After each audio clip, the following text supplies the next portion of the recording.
Swarifilia. Saya akan menyampaikan materi yang pertama. Saya akan menjelaskan tentang pengertian tingkah laku sosial. Tingkah laku sosial merupakan gerakan-gerakan yang diperlihatkan seseorang dan dapat dilihat oleh orang lain pada saat berinteraksi dengan lingkungan, terutama lingkungan sosial. Lanjut ke materi kedua, yaitu kekhasan tingkah laku sosial pada remaja. Masa remaja adalah saat mencoba melakukan peranan sosial yang baru yang menuntut cara-cara bertingkah laku sosial tertentu. Ada berbagai macam kekhususan tingkah laku sosial remaja. Di antaranya yaitu yang pertama, ketertarikan terhadap lawan jenis. Hal ini merupakan suatu perubahan hubungan sosial yang menonjol pada periode remaja. Ketertarikan terhadap lawan jenis dapat dilihat dari kegembiraan dalam kelompok anggota yang kelompok anggotanya heterogen, yaitu terdiri dari pria dan wanita yang sebelumnya menyukai berkelompok dengan anggota kelompok yang homogen, yaitu terdiri dari wanita sama wanita serta pria sama pria. Yang kedua yaitu kemandirian bertingkah laku sosial. Tingkah laku lainnya yang berkembang pada periode remaja adalah tingkah laku sosial yang mandiri. Artinya, remaja memilih dan menentukan sendiri dengan siapa dia akan berteman. Yang ketiga adalah kesenangan berkelompok. Hidup berkelompok teman sebaya merupakan kebutuhan pada saat masa remaja. Perkenalkan, nama saya Mesep Tania Wardani. Pada pertemuan kali ini saya akan membahas materi tentang faktor-faktor yang mempengaruhi perkembangan sosial remaja. Sebelum kita ke faktor-faktor tersebut, kita harus paham dulu apa itu perkembangan sosial. Perkembangan sosial merupakan proses belajar untuk menyesuaikan diri terhadap norma-norma kelompok, moral, dan tradisi, meleburkan diri menjadi satu kesatuan dan saling berkomunikasi dan bekerja sama. Remaja yang dalam masa mencari dan ingin menentukan jati dirinya memiliki sikap yang terlalu tinggi menilai dirinya atau sebaliknya. Mereka belum paham tentang norma-norma sosial yang berlaku di kehidupan bermasyarakat. Keduanya dapat menimbulkan hubungan sosial yang kurang serasi, karena mereka sukar sekali untuk menerima norma sesuai dengan kondisi atau kelompok dalam masyarakat. Perkembangan sosial manusia dipengaruhi oleh beberapa faktor, yaitu yang pertama, keluarga, yang kedua, kematangan anak, yang ketiga, status ekonomi keluarga, 4, tingkat pendidikan, dan yang kelima, kemampuan mental, terutama emosi dan inteligensi. Yang pertama yaitu keluarga. Keluarga merupakan lingkungan pertama yang memberikan pengaruh terhadap berbagai aspek perkembangan anak, termasuk perkembangan sosialnya. Di dalam keluarga berlaku norma-norma kehidupan keluarga, dan dengan demikian pada dasarnya, keluarga merekayasa perilaku kehidupan anak. Yang kedua yaitu kematangan anak. Bersosialisasi memerlukan kematangan fisik dan psikis. Agar dapat untuk mampu mempertimbangkan dalam proses sosial, memberi dan menerima pendapat orang lain, memerlukan kematangan intelektual dan emosional. Di samping itu, kemampuan berbahasa juga ikut menentukan. Dengan demikian, untuk mampu bersosialisasi dengan baik, diperlukan kematangan fisik, sehingga setiap orang fisiknya telah mampu menjalankan fungsinya dengan baik. Nah, yang ketiga yaitu status sosial. Kehidupan sosial banyak dipengaruhi oleh kondisi atau status kehidupan sosial keluarga dan lingkungan masyarakat. Masyarakat akan memandang anak bukan sebagai anak yang independen, akan tetapi akan dipandang dalam konteks yang utuh dalam keluarga anak itu. Ia anak siapa? Secara tidak langsung dalam pergaulan sosial anak, masyarakat dan kelompoknya, dan memperhitungkan norma yang berlaku di dalam keluarganya. Untuk dari pihak remajanya sendiri, perilakunya akan banyak memperhatikan kondisi normatif yang telah ditanamkan oleh keluarganya. Sehubungan dengan itu, dalam kehidupan sosial anak akan senantiasa menjaga status sosial dan ekonomi keluarganya. Maksud dari menjaga status sosial keluarganya itu mengakibatkan dirinya dalam pergaulan yang tidak tepat. Hal ini dapat berakibat lebih jauh, yaitu anak menjadi terisolasi dari kelompoknya. Akibat lain, mereka akan membuat kelompok dengan normanya sendiri. Yang keempat yaitu pendidikan.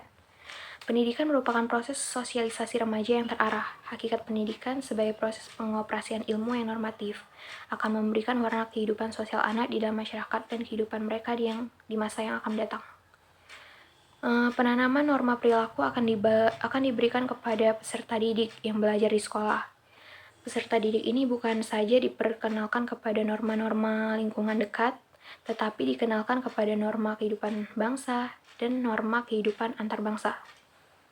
Yang kelima yaitu kapasitas mental, emosi, dan inteligensi. Kemampuan berpikir akan banyak mempengaruhi banyak hal, seperti kemampuan belajar, memecahkan masalah, dan berbahasa. Remaja yang berkemampuan intelektual tinggi dapat berkemampuan berbahasa secara baik. Sikap saling pengertian dan kemampuan memahami orang lain merupakan modal utama dalam kehidupan sosial. Dan hal ini akan mudah dicapai oleh remaja yang berkemampuan intelektual yang tinggi. Assalamualaikum warahmatullahi wabarakatuh. Baiklah, saya di sini Ahmad Haikal Luksa. Saya akan menjelaskan materi proses berlangsung perkembangan sosial remaja menurut teori psikoanalisa, social e-learning dan kognitif. Baiklah, saya di sini akan menjelaskan menurut psikoanalisa. Pada tahap ini, anak sudah memasuki usia remaja dan mulai mencari jati dirinya. Masa ini adalah masa peralihan antara dunia anak-anak dan dewasa.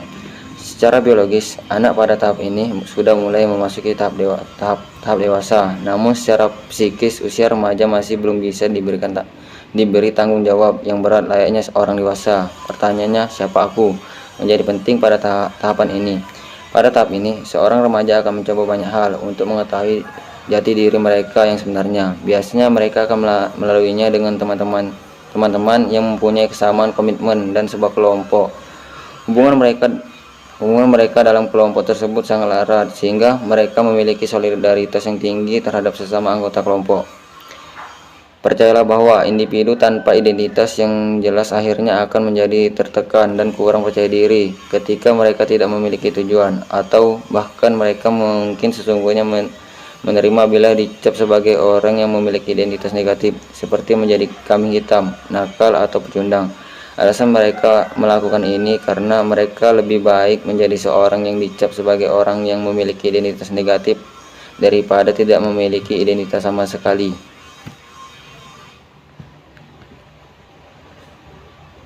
Harter mengatakan bahwa remaja yang terlalu kecewa atas penggambaran diri mereka yang tidak konsisten akan bertindak keluar dari karakter dalam upaya untuk meningkatkan citra mereka atau mendapat pengakuan dari orang tua atau teman sebaya. Anak pada usia ini untuk melakukan beberapa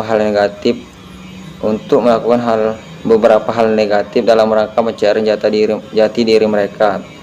Bimbingan dan pengarahan baik dari orang tua maupun guru juga diperlukan bagi anak pada tahap ini agar mereka dapat menemukan jati diri mereka sebenarnya. Baiklah, di sini saya akan meneruskan proses berlangsungnya perkembangan sosial remaja menurut teori social learning. Pada masa remaja adalah usia di mana individu berintegrasi dengan masyarakat dewasa, usia di mana tidak lagi merasa di bawah tingkat orang-orang lebih tua. Hubungan sosial orang dewasa yang kenyataannya merupakan ciri khas yang umum dari periode perkembangan ini. Pada umumnya, remaja menghabiskan lebih banyak waktu bersama dengan teman sebaya dibandingkan dengan orang tua dan mendapatkan sumber afeksi, simpati, pengertian, dan bimbingan moral dari teman sebaya. Salah satu tugas perkembangan pada masa remaja adalah yang berhubungan dengan penyesuaian sosial. Penyesuaian remaja harus menyesuaikan diri dengan lawan jenis dalam hubungan yang sebelumnya belum pernah ada dan harus menyesuaikan dengan orang dewasa di luar lingkungan keluarga dan sekolah. Pada masa remaja, untuk mendapatkan sumber afeksi, simpati, pengertian, dan bimbingan moral dari teman sebaya tersebut, remaja harus melakukan interaksi sosial. Menurut Sukanto, interaksi sosial merupakan hubungan sosial yang dinamis, menyangkut hubungan antara individu menyangkut hubungan antara individu, antar kelompok maupun antar individu dan kelompok. Berlangsungnya suatu proses interaksi sosial didasarkan pada berbagai faktor, yaitu faktor imitasi, sugesti, identifikasi, dan simpati. Ketika seseorang mulai bersimpati, maka seorang tersebut akan melakukan kontak sosial kepada orang yang disimpatikannya. Hal ini sejalan dengan pendapat Suganto yang menyebutkan ada dua syarat terjadinya interaksi sosial, antara lain adanya kontak sosial dan adanya komunikasi. Baiklah, saya di sini akan menjelaskan materi tentang proses perkembangan sosial remaja menurut teori kognitif.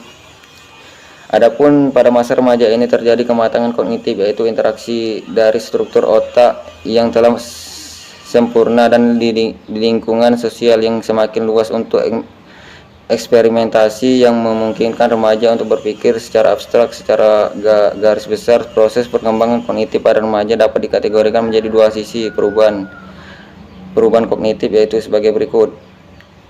Pemikiran operasional formal. Yang pertama adalah pemikiran operasional formal, yaitu suatu tahap perkembangan kognitif yang dimulai pada usia kira-kira 11 sampai dengan 12 tahun dan terus berlanjut sampai seorang berusia remaja mencapai masa tenang hingga mencapai dewasa. 2. Perkembangan pengambilan keputusan. Yang kedua adalah perkembangan pengambilan keputusan remaja adalah masa di mana terjadi peningkatan pengambilan keputusan. Dalam tahap ini, seorang remaja akan mulai bisa mengambil keputusan tentang masa depan,